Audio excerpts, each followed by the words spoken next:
20세기 초 이 인물의 등장은 전 세계를 지옥으로 몰아넣었습니다. 그의 잘못된 이념과 사상은 국가 간의 대립에 불을 지폈고 그 결과 2차 세계대전이라는 끔찍한 결과를 초래했죠. 그로 인해 수천만 명이 넘는 무고한 생명이 소실되었으며 인류의 역사와 문화 그리고 사회에 깊은 상처를 남겼습니다. 하지만 일각에서는 그를 시대의 산물로 여기며 불가피한 역사의 한 부분으로 해석하기도 하는데요. 과연 이 인물의 정체는 무엇일까요? 오늘 제가 소개해드릴 인물은 인류 역사상 최악의 학살자라 불리우는 남자, 바로 아돌프 히틀러입니다. 히틀러는 1889년 봄 독일과 오스트리아의 접경 도시인 브라우나우 아민에서 넷째로 태어났습니다. 그는 이미 3번의 결혼을 한 아버지 알로이스와 그의 3번째 부인 클라라 사이에서 태어난 아이였죠. 위로는 이복 형제 둘과 3명의 친형제들이 있었지만 친형제들은 모두 히틀러가 태어나기 전에 감염병 등의 이유로 사망했습니다. 때문에 어머니인 클라라에게 있어서 히틀러는 매우 각별한 존재였죠. 당시 그의 아버지 알로이스는 관세청에서 근무하는 공무원이었는데 돈벌이도 괜찮고 안정적이어서 나름 중산층에 속해 있었다고 합니다. 하지만 걸핏하면 아내와 자식들을 때리는 등 난폭한 가장이었기에 히틀러는 아버지를 두려워했고 이를 참다 못한 이복형 알로이스 주니어는 일찍이 집을 나가 독립을 했다고 하죠. 이후 시간이 흘러 어느덧 6살이 된 히틀러는 피슐람에 있던 작은 초등학교에 입학하며 교육을 받기 시작했는데 학교 생활을 하는 동안 의외로 성적도 좋고 교우관계도 좋아서 나름 우등생으로 평가받았다고 합니다. 때문에 히틀러는 11살쯤 되었을 때 비교적 우수한 성적으로 상급 학교에 진학을 준비했다고 하죠. 그때 당시 히틀러에게는 한 가지 꿈이 있었는데 바로 난 그림왕이 될 거야. 위대한 화가가 되는 것이었습니다. 하지만 그의 아버지 알로이스는 내심 히틀러가 자신과 같은 공무원이 되길 원했고 때문에 이 시기에 장래희망 문제로 아버지와 잦은 갈등이 생기게 됐다고 하죠. 히틀러는 인문계로 진학해 미대에 가길 바랬지만 아버지는 그의 의견을 무시했고 결국 히틀러를 실업계 중등교육기관이던 레알슐레로 강제 입학시켜버렸다고 합니다. 그렇게 어쩔 수 없이 레알슐레로 입학을 하게 된 히틀러는 자신의 꿈을 짓밟은 아버지에 대한 원망과 반항으로 학업에 매우 불성실해졌다고 하죠. 그러던 어느 날인 1903년 1월 3일 술과 담배에 쩔어 살던 아버지 알로이스가 폐의 건강 문제로 갑작스레 세상을 떠나게 되는데 당시 14세였던 히틀러는 막상 아버지가 죽게 되자 장례식 내내 펑펑 울 정도로 매우 슬퍼했다고 합니다. 이러한 히틀러의 반응을 보면 히틀러가 아버지를 마냥 미워했다고만은 보기 어렵습니다. 지배적인 아버지에게 반항적인 감정을 가지고는 있었지만 그와 동시에 권위와 질서에 대한 아버지의 리더십을 어느 정도 인정하고 있었을 수도 있는 부분이죠. 이는 아버지의 사랑을 느낄 수는 없었지만 자식으로서 아버지를 존경했다고 볼 수 있습니다. 어찌됐건 아버지가 죽게 된 후 그는 더욱 학업에 대한 의욕을 잃어 성적이 바닥을 기게 됐고 여러 차례 유급을 당하며 결국 1905년 가을 16살이 된 히틀러는 앞날에 대한 아무런 계획도 없이 학교를 자퇴하게 됩니다.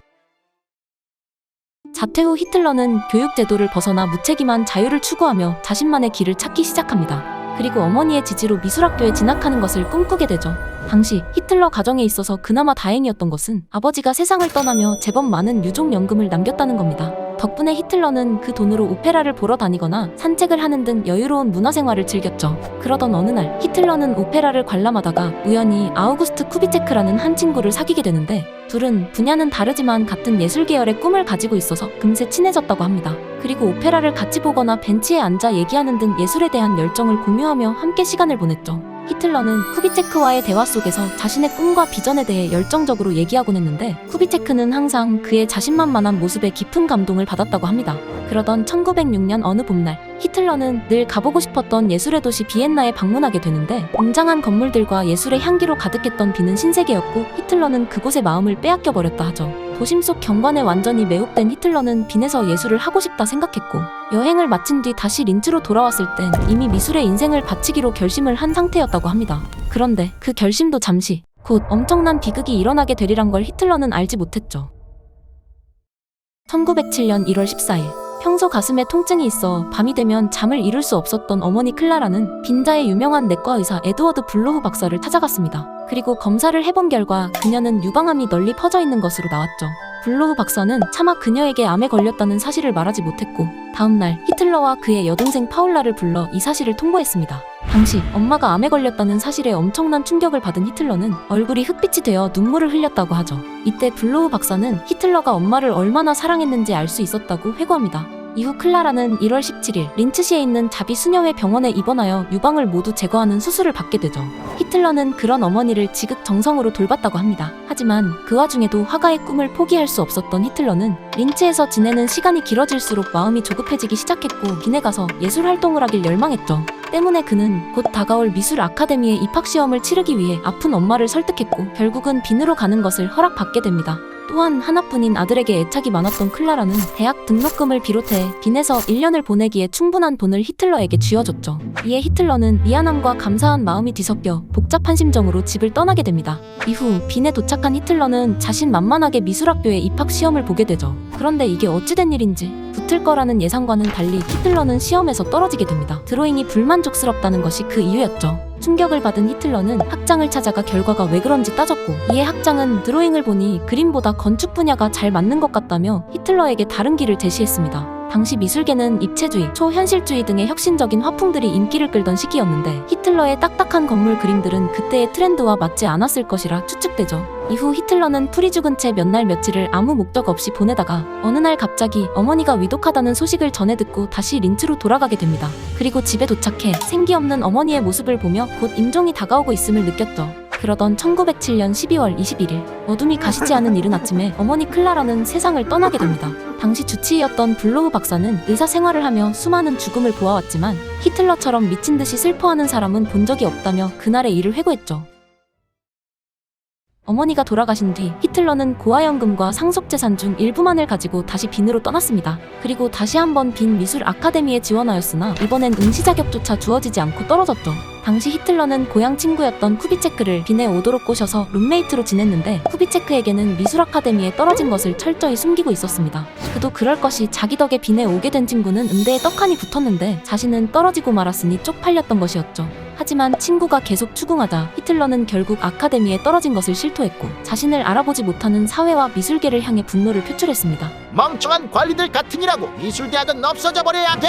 당시 중졸의 재수생이었던 히틀러가 할 수 있는 거라곤 세상을 탓하는 것밖에 없었죠. 이때부터 히틀러는 조금씩 방황하기 시작했고 빈에서의 생활을 어떠한 목표도 없이 백수처럼 지냈다고 합니다. 이후 1909년 7월 히틀러는 룸메인 쿠비체크와 분가하며 숙소를 여러 번 바꾸게 되는데 초기에는 고아가 되어 받은 유산으로 어느 정도 생활이 가능했으나 이 자금은 곧 바닥나게 되죠. 때문에 히틀러는 생계를 유지하기 위해 그림 엽서를 팔거나 무료급식소를 이용해야 했습니다. 당시 그는 집이 없는 사람들을 위한 복지시설에서 지내며 매우 힘든 시기를 보냈다고 하죠. 그런데 히틀러가 활발한 반유대주의 성향을 드러낸 것도 바로 이 시기였다고 합니다. 20세기 초 오스트리아 빈은 다양한 민족과 문화가 혼재된 도시였는데 많은 사람들이 경제적, 사회적 문제의 원인으로 유대인을 지목했다고 하죠. 유대인의 존재가 경제적 번영에 방해가 된다는 것이었습니다. 때문에 이러한 분위기 속에서 히틀러 또한 자신이 실패한 이유를 유대인에게서 찾기 시작했고 그 탓을 모두 유대인에게로 돌려버렸죠. 아마 자신이 무능하다는 것을 인정하고 싶지 않았던 걸지도 모릅니다. 이때부터 히틀러는 빈에서 만연하던 반유대주의 사상과 민족주의에 깊이 빠져들었고 유대인을 혐오하며 자신만의 정치적 사상을 키워나갔죠. 이는 훗날 유대인 대학살이라는 끔찍한 결과를 불러오게 됩니다. 이후 시간이 지나 1913년 5월 히틀러는 빈에서의 궁핍한 생활을 정리하고 새 출발하기 위해 독일 뮌헨으로 떠나게 되죠. 당시 뮌헨은 예술과 문화가 번성한 도시였으며 히틀러는 이곳에서 더 많은 기회를 찾고자 했습니다. 자신의 그림 스타일이 독일과 맞다고 생각한 것이었죠. 하지만 그의 예상과는 달리 뮌헨에서의 생활은 결코 만만치 않았고 자신의 예술작품을 판매하려 했지만 크게 주목을 받지 못했습니다. 때문에 그는 생계를 유지하기 위해 또다시 그림 엽서나 그리며 소소한 수입을 벌어들였고 빈에서 그랬던 것처럼 궁핍한 생활을 이어나갔죠. 그런데 힘든 생활임에도 불구하고 히틀러는 독일에 있으면 있을수록 독일에 대해 매력을 느꼈습니다. 당시 독일은 통일이 된 이후 국력이 날이 갈수록 성장해 나가던 시기였는데 그 시기 최강이었던 영국과도 어깨를 나란히 할 정도로 강력했다고 하죠. 그래서 그런지 히틀러는 점점 독일 민족주의, 독일 우월 사상 등에 빠져들며 그림은 뒷전이 됐고 매일 독일이 위대하다는 내용의 책만 읽었다고 합니다. 일을 해야 하는데 그런 것에만 몰두하다 보니 당연히 그의 생활은 더욱 안 좋아졌고 결국 빈 아카데미에서 떨어진 지 7년이 지나도록 히틀러는 아무것도 이룬 것이 없었죠. 그야말로 낙오자의 인생이었습니다. 그런데 1914년 7월 여느 때와 마찬가지로 무의미한 일상을 보내던 히틀러에게 인생을 송두리째 바꿀 전 세계적 대사건이 일어나게 되는데요. 그것은 바로 제1차 세계대전의 발발이었습니다.